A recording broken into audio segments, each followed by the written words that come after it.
Olá, seja muito bem-vindo a este canal. E a história bíblica narrada neste vídeo será sobre quem foi Josué, a história de Josué, o sucessor de Moisés. E isso segundo a Bíblia. Já deixa o seu like e se inscreva neste canal. Vem comigo. Josué foi o sucessor de Moisés, responsável por liderar o povo de Israel na conquista da terra prometida. Josué aparece na narrativa bíblica desde o livro de Êxodo, porém sua história é contada com mais destaque no livro do Antigo Testamento, que leva seu nome, Josué. Ele era filho de Num, da tribo de Efraim. O nome de Josué, dado por sua família, era Oséias, que significa salvação.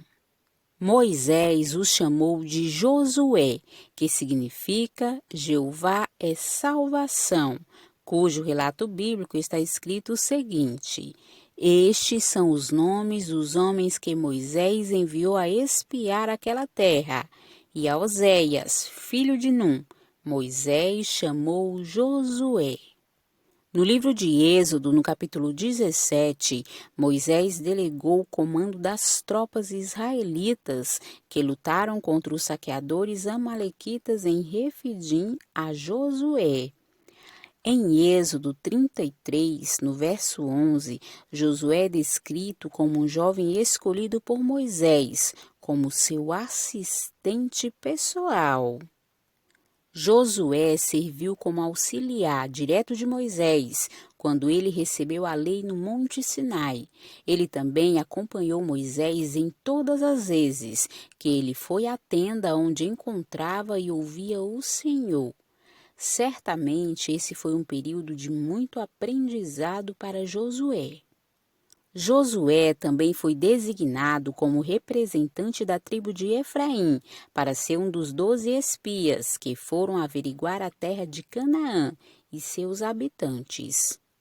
Após a missão de reconhecimento dentre todos os espias, apenas Josué e Calebe defenderam a ideia de que os israelitas deveriam prosseguir com a invasão de Canaã. Eles entenderam que a terra era muito boa. E falaram a toda a congregação dos filhos de Israel, dizendo: A terra pelo meio da qual passamos a espiar é terra muito boa. O comportamento de Calebe e Josué foi uma verdadeira demonstração de confiança na promessa de Deus acerca daquela terra. Os outros 10 espias, incrédulos, morreram de praga perante o Senhor. Josué foi escolhido como sucessor de Moisés nas planícies próximas do Jordão. Quando Moisés entendeu que morreria antes de entrar em Canaã, ele separou Josué para ser o novo líder do povo de Israel, segundo a ordem do Senhor. Moisés solenemente investiu honra e autoridade em Josué perante toda a congregação de Israel. Ele também impôs as mãos sobre ele e compartilhou sabedoria. Publicamente, Moisés advertiu Josué a ser corajoso e forte, para que ele pudesse cumprir a missão de levar Israel à terra que Deus havia prometido. Quando Moisés e Josué se dirigiram à tenda da congregação, Deus comissionou Josué de forma direta. Mais tarde, já depois da morte de Moisés, Deus novamente repetiu a ordem dada particularmente a Josué. Com isso, ele renovou suas promessas e o encorajou na véspera da invasão de Canaã, dizendo: Nenhum se susterá diante de ti todos os dias da tua vida. Como fui com Moisés, assim serei contigo. Não te deixarei, nem te desampararei. Esforça-te e tem bom ânimo, porque tu farás a este povo herdar a terra que jurei a seus pais que lhes daria. Após a morte de Moisés, Josué foi o responsável por liderar o povo de Israel na conquista da terra prometida por Deus. De todos os israelitas que partiram do Egito com Moisés, somente Josué, Calebe e aqueles que tinham menos de 20 anos de idade receberam a permissão de Deus para entrar em Canaã. No início da sua liderança, Josué precisou enfrentar dois grandes obstáculos. Primeiro, ele precisou fazer com que o povo conseguisse passar pelo Rio Jordão. Depois, ele também precisou vencer o exército dos cananeus, que surgiu logo à sua frente. Josué enviou 2 espias para fazerem um relatório de reconhecimento da fortaleza de Jericó. Esses espias receberam a cooperação de Raabe, um habitante de Jericó. Josué também pediu para que eles mantivessem a missão em segredo, diferente do que ocorreu anteriormente na missão com os 12 espias enviados por Moisés. Naquela ocasião, os 10 espias conseguiram desencorajar o povo. Josué demonstrou toda a sua confiança em Deus, obedecendo a cada uma das suas táticas que ele dava para ser vitorioso na terra de Canaã. Foi assim na tomada de Jericó, onde os sacerdotes e o povo foram ordenados a marcharem em volta da cidade. No 7º dia, quando os sacerdotes tocaram as buzinas e o povo gritou com grande brado, as muralhas de Jericó caíram. Com exceção de Acã, o exército israelita seguiu a ordem de não saquear as ruínas da cidade, buscando despojos de guerra em benefício próprio. A atitude de Acã trouxe 2 consequências, não só para ele, mas para o próprio povo de Israel. Os israelitas acabaram sendo derrotados em sua primeira investida contra os homens de Ai.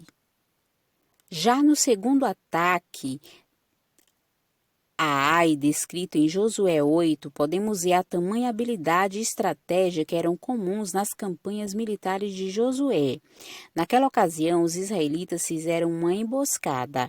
Eles simularam uma fuga, enganaram o exército de Ai, fazendo com que os soldados inimigos saíssem da sua cidade fortificada.